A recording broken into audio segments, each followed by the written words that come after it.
After running through Hell and Dante's Inferno, you'd think I'd want to get through something more positive for this week.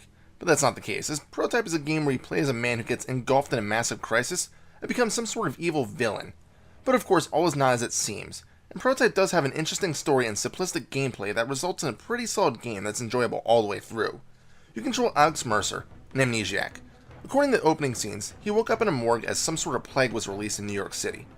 Alex found that he has some interesting powers. Where this plague turned most people into zombies, Alex is able to shapeshift. But is he infected by the same virus? He wants to find out, and in addition, figure out what truly happened to him, because he doesn't feel like the same virus is inside of him. The opening mission of the game does a good job at giving you a basic tutorial for the game's controls and gameplay. Right from the start, square and triangle are used for basic and special attacks. Holding R2 allows you to perform all parkour moves, which I'll get to later. This tutorial lasts only a few minutes, but shows you how each of your weapons will work, and ends with a devastation attack, which you'll learn does massive area damage but needs your health to be above maximum levels. After this tutorial level, you're given Alex's basic backstory, where he wakes up in a morgue as two scientists are attempting to do an autopsy.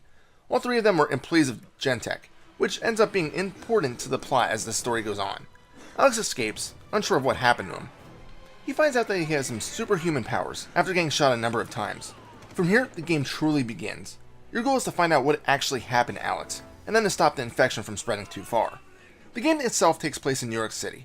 I've only been there once, but it seems pretty accurate. You're given a free reign over the city, although during missions you might be forced in certain areas. But outside of these missions, you can go where you want and do what you want. There's several reasons why you would just want to putz around and not pick up the next mission, but there's also reasons to progress the game by doing its missions. I'll start by saying that the missions are your normal action game fare. You're given an objective and a marker.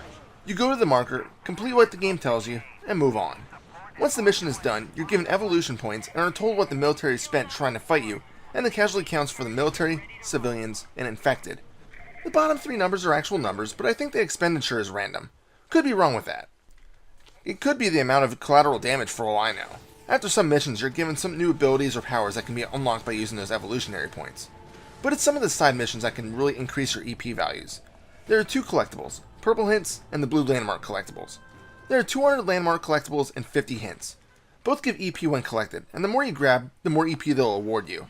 As you play the game and just run around, you'll probably be able to find a good chunk of them, but being that some of them are well hidden, you may need a guide. I know I've played and finished the game at least 3 times and still haven't found them all. I'm getting so close to that platinum trophy. Another side mission are the events. There are multiple types, but each work the same way. You're given a goal, and depending on whether you get a bronze, silver, or gold medal, you earn EP. You can attempt these multiple times to get a better medal, but will only be awarded EP if you beat the previous medal. Later in the game, once you complete all of these events, it unlocks the platinum tier.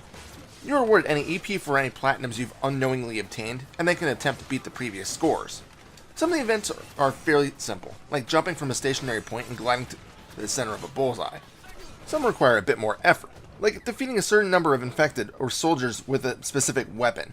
Yet the one I seem to suck the most at are the running events, where you have to run from point to point, collecting the lighted orbs. One bad misstep and you can kiss that gold goodbye. There are also some consume events. Basically, when grabbing an enemy and absorbing them, you gain a large chunk of health. Although the basic consume events just force you to run across the landscape and eat specific soldiers within a time limit, there are a few where you have to destroy a base or infected hive. But the main reason you want to do this is because there's an easy way to complete nodes on the Web of Intrigue. What is that, I hear you ask? Well, I'm about to tell you. The Web of Intrigue helps flesh out the story of Prototype.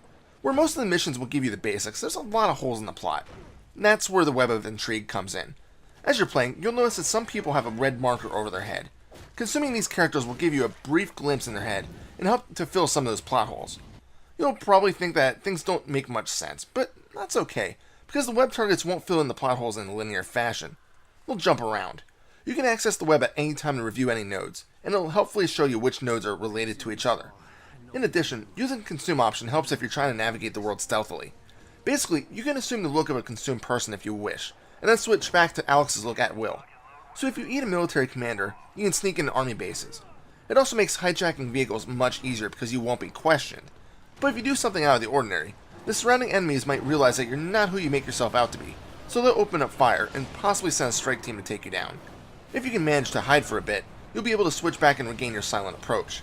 If you just randomly change in front of someone, then naturally they're going to freak out. Although you can't drive any of the regular civilian vehicles, there are several military ones that you can hijack. There are a few types of tanks, including one that fires uranium shells that's really fun when you need to blow up swarms of enemies. Personally though, I enjoy driving the helicopters.